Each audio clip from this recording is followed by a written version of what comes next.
Jody's been on this show many times discussing, among other things, internet culture, communism, and Bernie Sanders. Lately, I've been distressed by an increase in intra-left tensions, at least as visible on social media.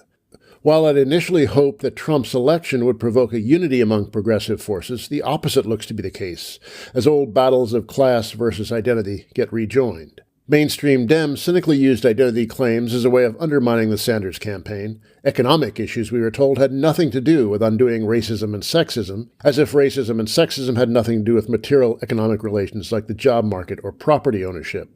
With the failure of such appeals to win the election for Hillary, I'd hoped we could get beyond those unproductive exchanges, which have more the quality of taunts than debates. But I was wrong, at least by the evidence of battles on Twitter, a medium that has its charms, but which easily devolves into a toxic dump, and Facebook, or at least the branch of it known as Leftbook. It was all reminiscent to me of similar battles in the 90s. Then it was, at least among a certain set, Marxism versus postmodernism, a largely unproductive screaming match, although there were plenty of class versus identity sub-themes to it as well. That all receded as the millennium turned, but now it's looking at the forces of eternal recurrence are toying with us again. For help, I turned to Jody Dean. Not only does she manage to take race and gender as seriously as class, but she also has a temperament that can help us get beyond the morbid bickering. Jody is a professor of political science at Hobart and William Smith's colleges in upstate New York, and author most recently of Crowds and Party from Verso. Jody Dean. I feel like almost we're back in the 1990s again, the late 90s. We're back in this class versus identity fight, at least online. I don't know about the real world. Are you seeing the same thing? What do you think of it? Well, on social media, we all see this, right? But I think we need to make sure that we analyze why we see it on social media. As I like to talk about in my academic writing, our system can be understood in terms of communicative capitalism. And communicative capitalism values the fast circulation of everything. So on social media, this makes people write in ways that are going to get hits, shares, likes, forwards, little hearts, little thumbs up.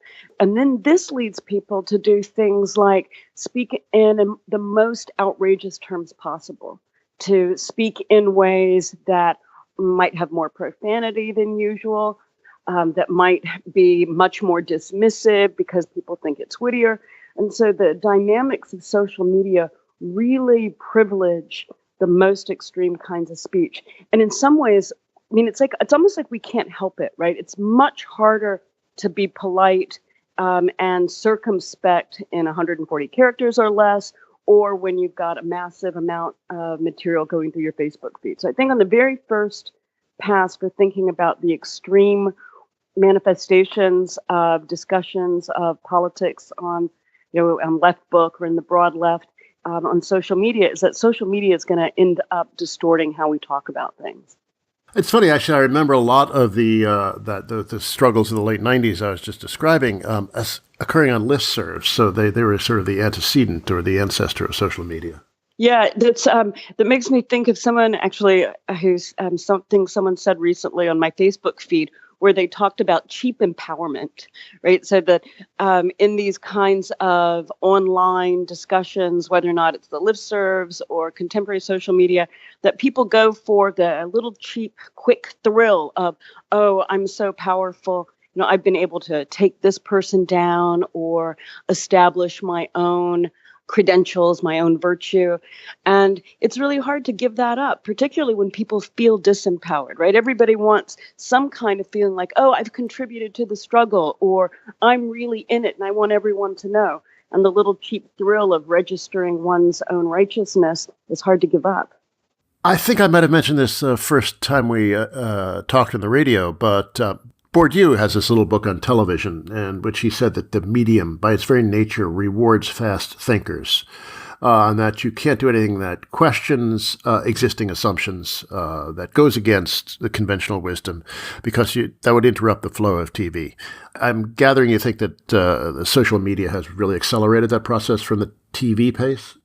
Yeah, I think so. It's a lot harder to get people to respond to something that goes against their grain, that is surprising to them, that's troubling to them. So conformity, even if it's conformity within a particular milieu, is going to be rewarded, right? That's the little thrill when people are like, aha, that person has better said what I already think. It's going to be a lot more fluid than something like, aha, that person has said something that deeply troubles my firmest convictions. And then it will always be, oh, but of course it's more complicated, right? The classic social media retort is, isn't that too simple, or isn't it more complicated, or aren't you leaving out X? As someone, again, tries to push back against what actually might be troubling. In theory, social media should be able to give us access to larger worlds than the ones we normally inhabit, but it also seems to encourage people to create little subcultures with and erect walls to keep out the intruders. I mean, what about that? Is it isolating? Is it expansive? Is it both? I think it's both.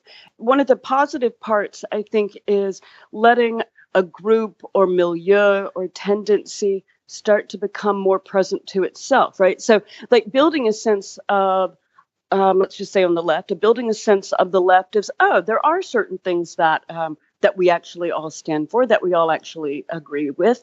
And that to call that a bubble, I think it would be really dismissive. No, it's a collective tendency becoming present to itself. So on the one hand, that's good.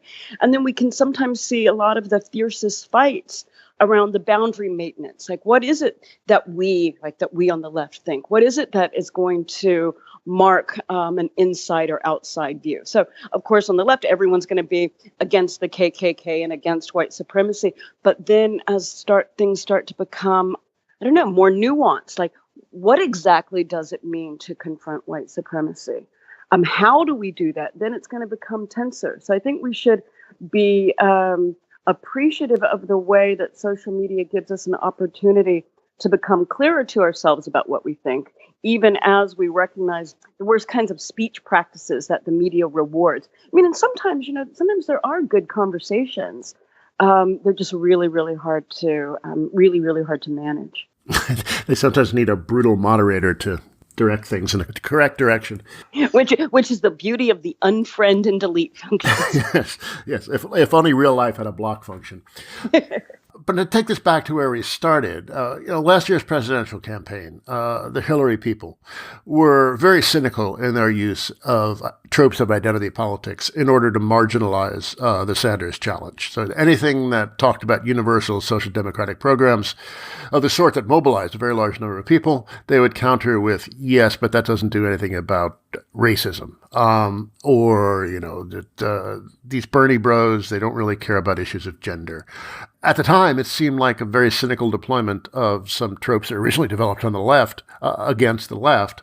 But now, a year later, it seems that, it seems to me that some people who were very strong Sanders supporters are now nonetheless rejecting any kinds of identity claims, any interest in race or gender or sexuality, as distractions from the real business of politics, which is organizing the working class. How do you see this development, the terrain? So that's a hard one. So the first thing is sometimes when people talk about their goal as being organizing the working class, that's actually not what they're doing. Because if it were really their goal, then they would, of course, want to speak in the most inclusive ways possible and address the fact that the women are in the working class and the working class in the United States has a large percentage of people of color. So I think that in part, it's really crucial to say, like, hey, wait a minute, you want to organize the working class? Well, I mean, let's look at the working class, right? This is, don't give into the kind of weird fantasy that's always been wrong, that the working class is just white men. That's just never, ever been the case. And the fantasy that is the case is one of the things that always hurts organizing. So I think that would be my first pass is to wonder why that attachment, right? And what do they think they're holding on to when they do that? Because it's got to be a fantasy that's not useful for anybody. And it's also unfair to the history of the socialist left. I mean, the socialist left has long shown interest in matters of, at least portions of it, have long shown interest in these issues of race and gender and sexuality. Oh, for crying out loud, you're totally right. I mean, even if you just go to Lenin, right? Lenin affirmed the importance of national self-determination, right? He was emphasizing the fact that there were multiple ethnic, cultural groups in Russia at the time, and that it should not be the case that one group determines everything that happens to them. So already with Lenin. And then in the United States, for all its problems, the Communist Party was at the forefront of the struggle against white supremacy, the struggle on behalf of the rights of sharecroppers, the struggles against Jim Crow. I mean, the whole Scottsboro Boys case was led by the CP. So I think that there's something really false when contemporary leftists essentially adopt the liberal stereotype of socialists as not being concerned with race and class. I mean, they do an injustice to socialist and communist history. Well, it's kind of strange to see these as somehow not material relations. I mean, sex and gender have been very crucial to the division of power and property and labor throughout history. And obviously, race has been very important in organizing the American labor market, and elsewhere around the world. I mean, it's just the idea that somehow this is a distraction from the material mystifies me.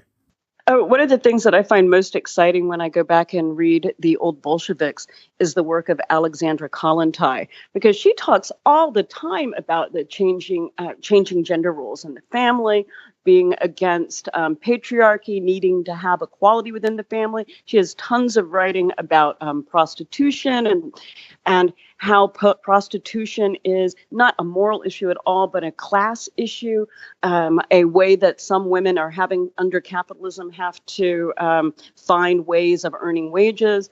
And so the thing is that the entire history is one of a kind of vibrant appreciation for the richness and diversity of working class life, and the fact and the creation of an alternative milieu that expresses this diversity and that uses the strength of this diversity to attack capitalism.